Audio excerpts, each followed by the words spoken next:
The most disturbing aspect of this case isn't just that Joel Lovelien was brutally beaten to death outside a Grand Forks bar on Halloween weekend.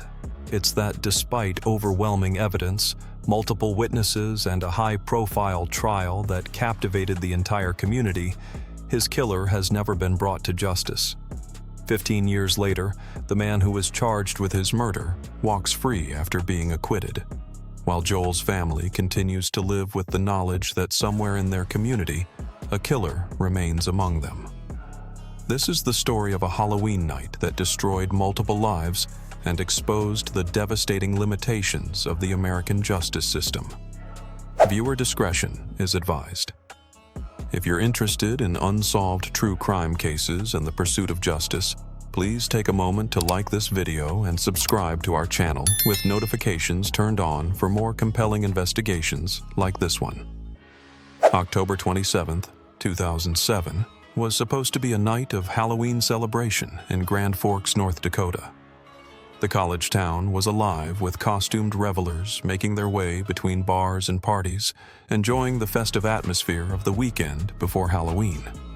Among them was Joel Lovelien, a 38-year-old technical systems analyst for Altru Hospital, who had gone out with his fiancée Heather Eastling to enjoy the Halloween festivities at the Broken Drum Bar, a popular local establishment known for its lively atmosphere and weekend crowds. Joel was beloved by everyone who knew him, described by friends and family as kind, generous, and possessing an infectious sense of humor. He was the type of person who could light up any room he entered. His sister Erica remembered him as someone who would give the shirt off his back to help a friend, and his colleagues at the hospital respected him as a dedicated professional who took pride in his work. Joel had found happiness with Heather, and the couple was planning their future together, making his violent death all the more tragic and senseless. The Broken Drum Bar was packed that Halloween weekend night, filled with costumed patrons celebrating in elaborate outfits ranging from classic monsters to pop culture characters. Among the crowd was a group of young people who had arrived on a party bus, dressed in various costumes including a lion, a hunter, a clown, and other Halloween characters. What should have been a night of harmless fun was about to turn deadly, though no one could have predicted the violence that would soon erupt in the bar's parking lot. The evening began normally enough, with Joel and Heather enjoying drinks and the festive atmosphere.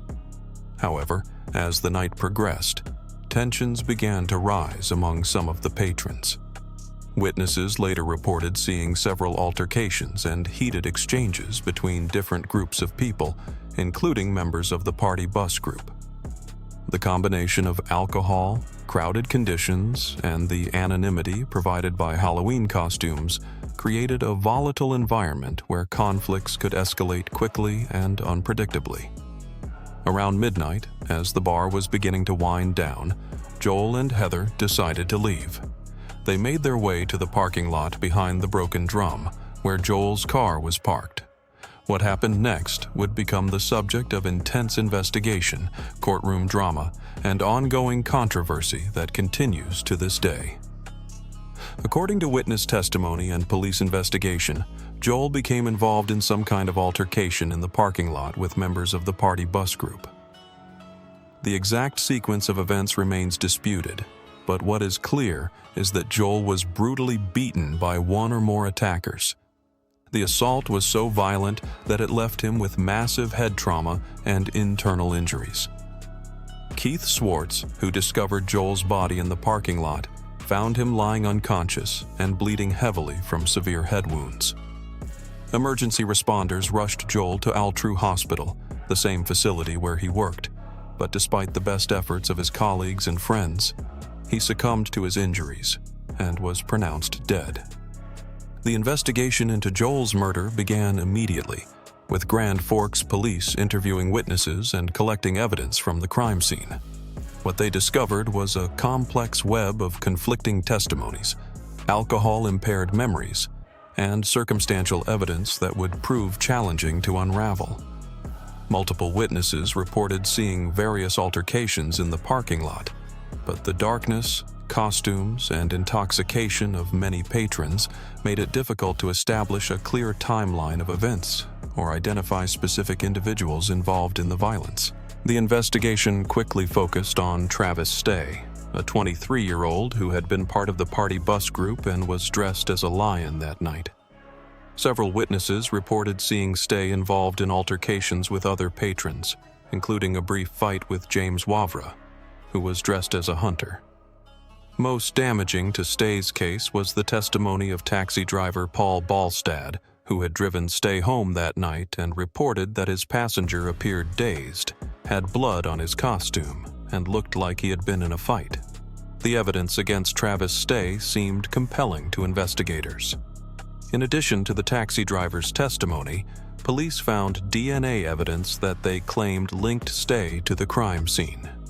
Witnesses reported seeing him involved in violent altercations throughout the evening, and his behavior after the incident suggested consciousness of guilt.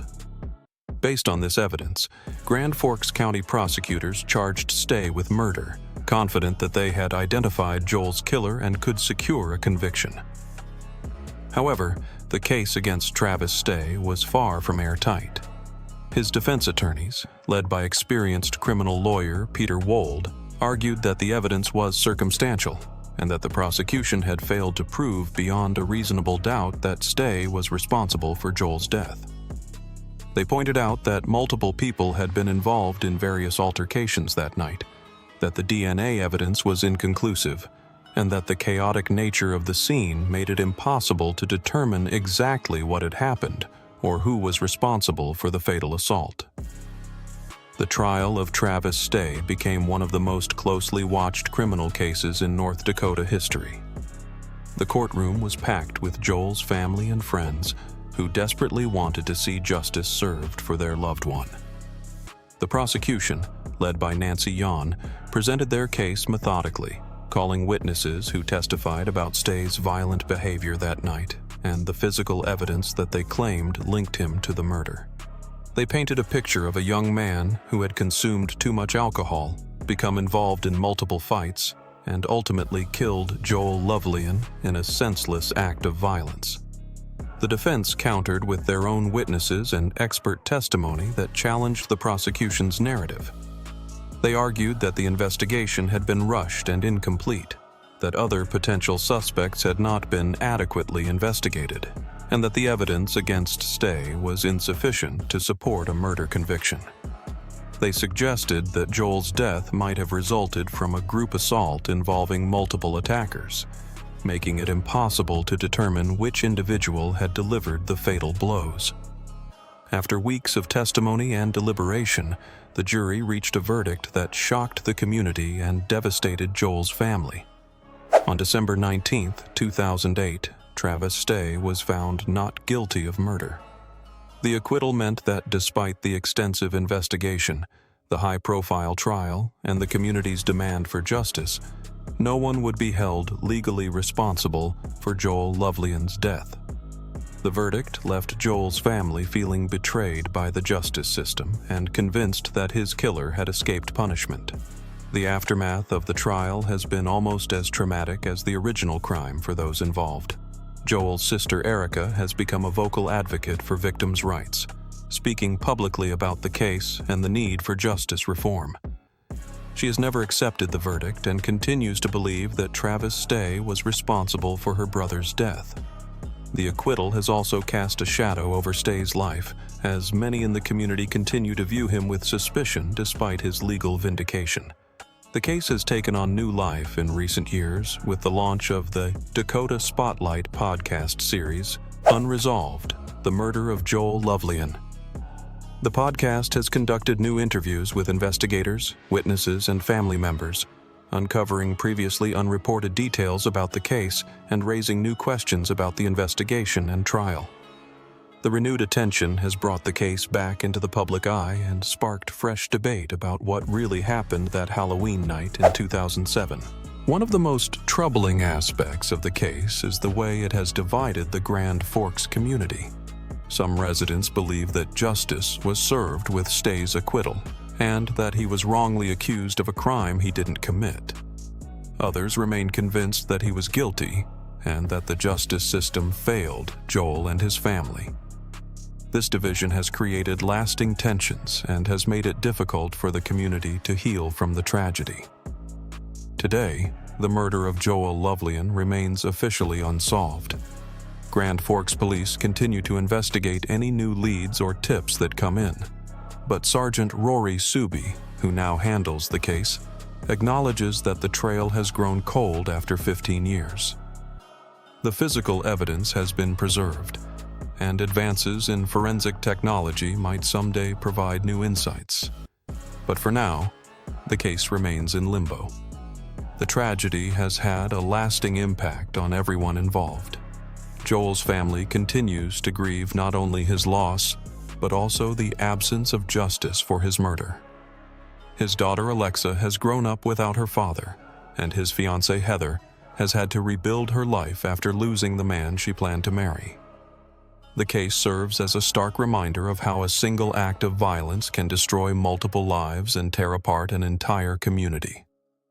If you found this investigation into an unsolved murder as compelling and troubling as we did, please take a moment to like this video and subscribe to our channel with notifications turned on. We examine the most perplexing true crime cases and the pursuit of justice, bringing you stories that highlight both the strengths and limitations of our legal system. Your support helps us continue investigating these important cases and keeping the memory of victims like Joel Lovelien alive. Until next time, remember that behind every unsolved case is a family still searching for answers. And sometimes the most important thing we can do is ensure that their loved one's story is never forgotten.